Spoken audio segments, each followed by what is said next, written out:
Bonjour à tous et bienvenue sur ma chaîne, j'espère que vous allez bien. Aujourd'hui, je vous présente la recette du gâteau breton. C'est un gâteau simple à réaliser qui se compose de farine, de jaune d'œuf, de sucre et de beurre. Un gâteau friable avec une jolie croûte dorée sur laquelle on trace à la fourchette des croisillons.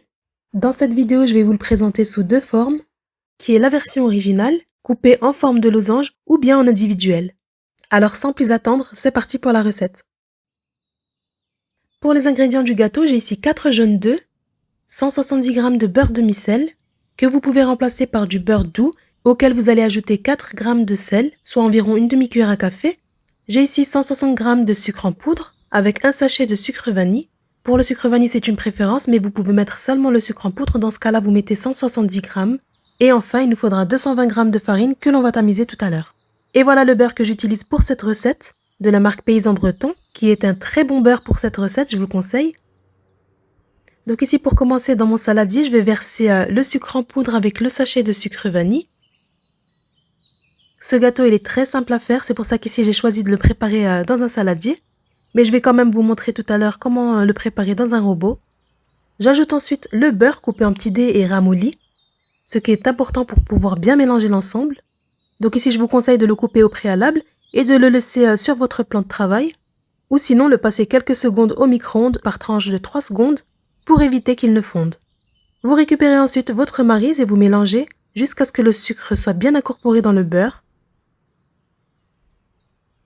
Et ensuite, on va venir incorporer les jaunes d'œufs. Donc comme je vous ai dit, j'ai 4 jaunes d'œufs moyens. Voilà, donc je l'incorpore bien à l'aide de ma maryse. Donc à ce stade, des personnes ajoutent un peu de levure chimique dans la farine pour éviter d'avoir un gâteau trop compact. Mais moi, j'ai voulu rester sur la recette originale, donc sans levure chimique. Et ensuite, je récupère ma farine et je viens le tamiser par-dessus. Je tamise la totalité de la farine en une fois.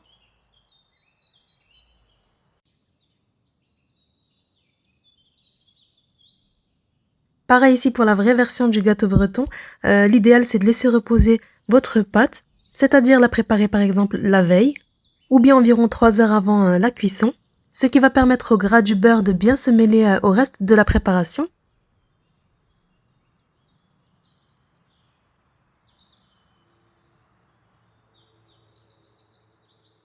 Donc ici on mélange rapidement pour bien incorporer la farine, pas trop longtemps pour éviter de chauffer la pâte.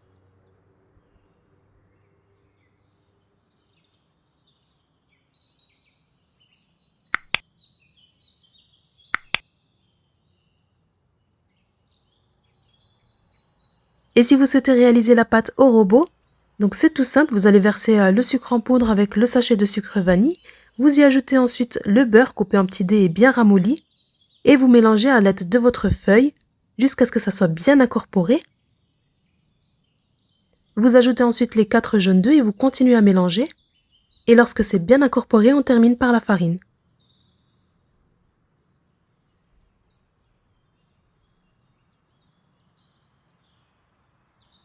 Je vais venir le foncer dans un moule à tarte qui mesure 25 cm de diamètre, que j'ai recouvert d'un rond de papier sulfurisé.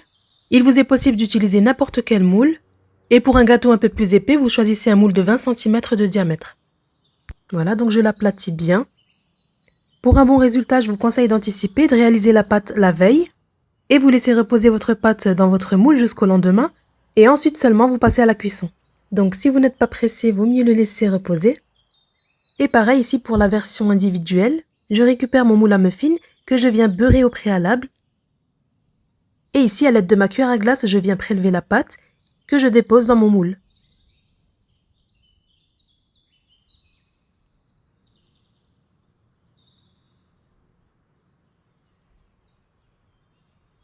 Et ensuite, je viens aplatir la pâte avec le dos d'une cuillère.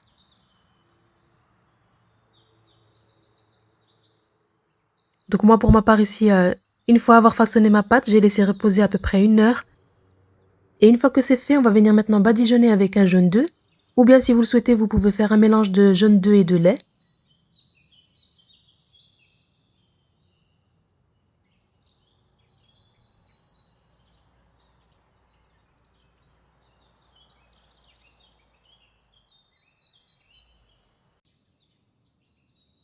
Et à l'aide d'une fourchette, on vient réaliser des stries sur le gâteau.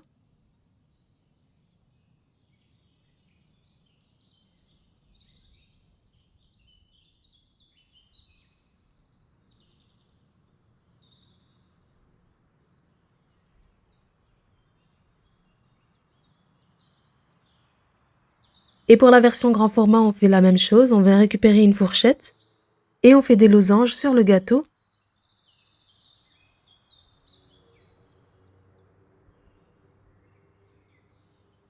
Et voilà, maintenant place à la cuisson, on va venir enfourner notre gâteau dans un four préchauffé à 165 degrés pendant à peu près 40 minutes, jusqu'à ce que votre gâteau soit bien doré. Et bien sûr, si vous réalisez des gâteaux individuels, le temps de cuisson sera moins long, donc veillez à surveiller au bout de 30 minutes. Laissez-les refroidir avant de les démouler et placez-les dans une boîte hermétique.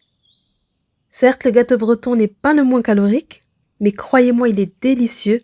Personnellement, je suis fan du palais breton que l'on achète au rayon gâteau, mais je vous conseille ici de tester cette recette parce qu'elle est très bonne. Et comme vous avez vu, c'est très simple à faire. Et voilà, une fois qu'il est bien doré, on le sort du four. À la sortie du four, je laisse refroidir avant de le démouler. Et ici, je vous conseille d'attendre pour le manger car il est meilleur après quelques jours. C'est un gâteau qui se conserve très bien. C'est pour cela qu'il est considéré comme un gâteau de voyage.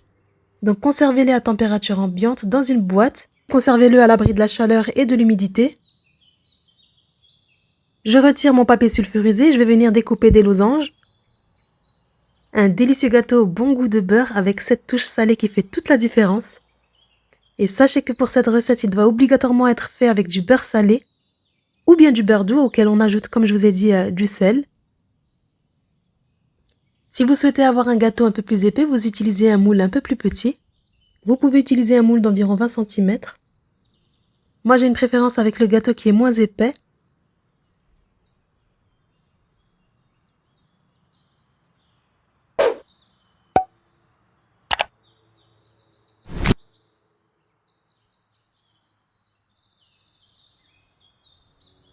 Et voilà le résultat obtenu, on obtient un gâteau pas trop épais, avec une texture qui se rapproche du palais breton.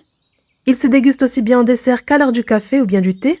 En tout cas, j'espère que ma vidéo du jour vous aura plu, et si c'est le cas, comme d'habitude, n'oubliez pas de liker, de partager à votre famille et à vos amis.